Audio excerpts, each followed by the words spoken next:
Hey guys, Lewis here, and in this video today I would just like to have a chat about how to connect your Gypsy Jazz arpeggios together to make them flow much better. Just before we start, a few little points. I'd just like to say a thank you to the 3 chaps who have donated to my Buy Me a Coffee page, which is Andy Ricks, Tony Burks and Rob Burgess. I really appreciate it, guys, very kind of you. A couple of little notes. I've just got myself a Carlos CS sensor.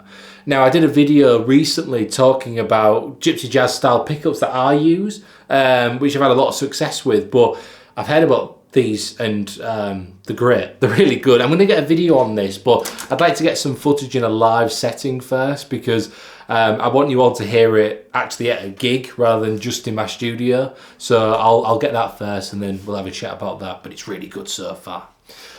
Great, so like I said, we're going to chat about Gypsy Jazz arpeggios, but connecting them together. So I've done previous videos actually demonstrating these arpeggios, but what most people tend to do initially is struggle with actually connecting them and getting it to flow in an improvised sort of way. So let's see if we did a 2-5-1 in A. Now what a lot of people do is just start from the root and do this.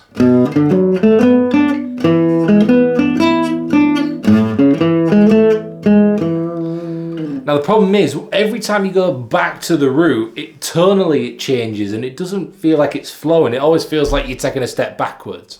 So what you need to really think about is the length of time you've got on each chord. Because if you're doing this, you've got loads of time, right? But I like to think about the intervals in the chords. So if I'm playing a B minor 7, root, flat 3, 5, flat 7. The dominant 7th on the 5 chord, that's 1, 3, 5, flat 7. And then if I go to a major 7, A major 7, 1, 3, 5, 7, 1, 3, 5, 7. So I'm really aware on how they're built first of all.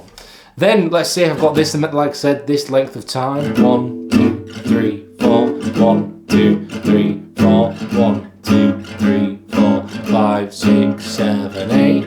With the first one, you could maybe play something, but when you finish... Okay, so I just finished here. So I finished on the flat 7 so of the B minor 7. 1, flat 3, 5, flat 7.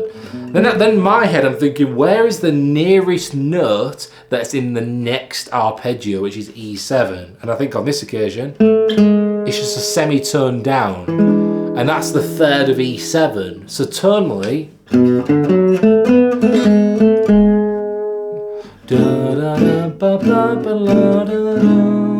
now that instantly is flowing and sounding more musical. From there you can go up the arpeggio. So if I play a little bit something like that. So the second lick I did was something quite similar, starting from the 3rd of E7 there. It's from the 3rd, sorry. Then once again I think, where is my nearest note inside my A major 7? If I move that one down, there's the 3rd of A, right? So I did something like this.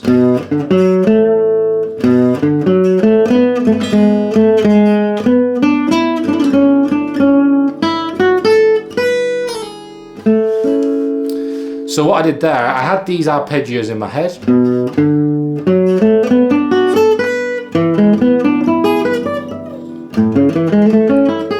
Play the first lick.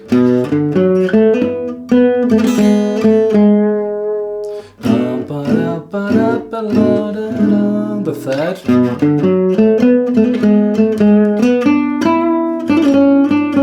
And then resolving that to the A. And then when you're at A, because let's say that goes on for 8 beats rather than the 4, you could just improvise within that A area. So all together now, here's my 2-5-1. Here's a little arpeggiated style lick.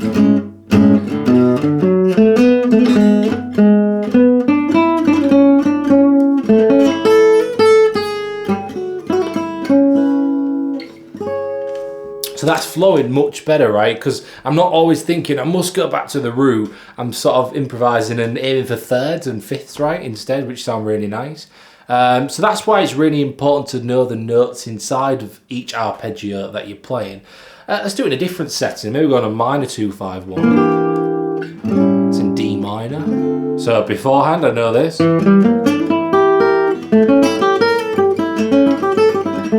My arpeggios.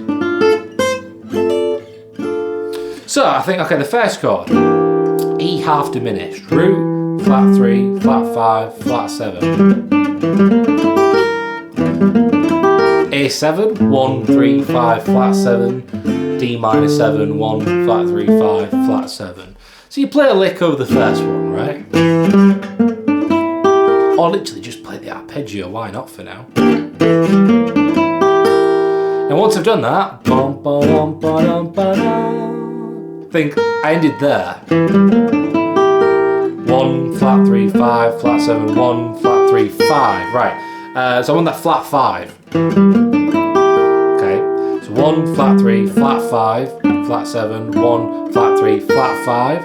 I think, okay, where is the nearest note that's in the A7, which is going to be my next note in the 2-5-1, the next chord? Semitone down. There's a B flat. Da, da. Little sort of hammer on a pause just to get there.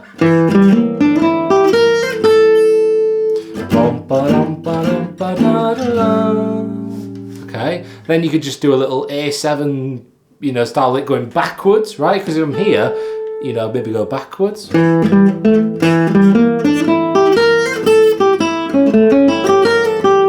Okay, so I just finished there when I just improvised a bit. Now that's the flat 7 of A7. Okay, I think where's my nearest note for D minor? Well, there's the third, just a tone down. So that'll make it flow really nicely.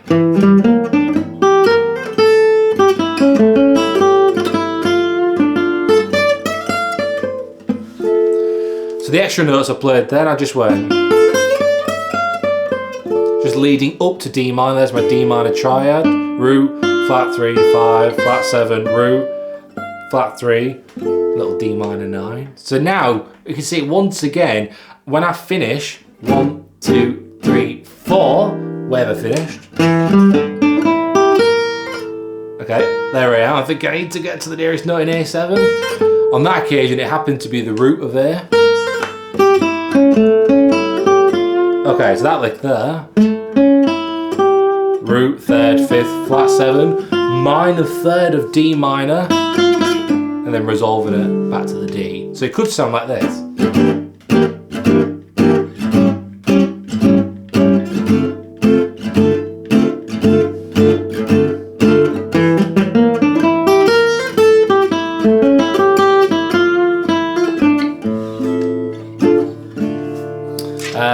So you can hear that them notes flow together. You didn't do this.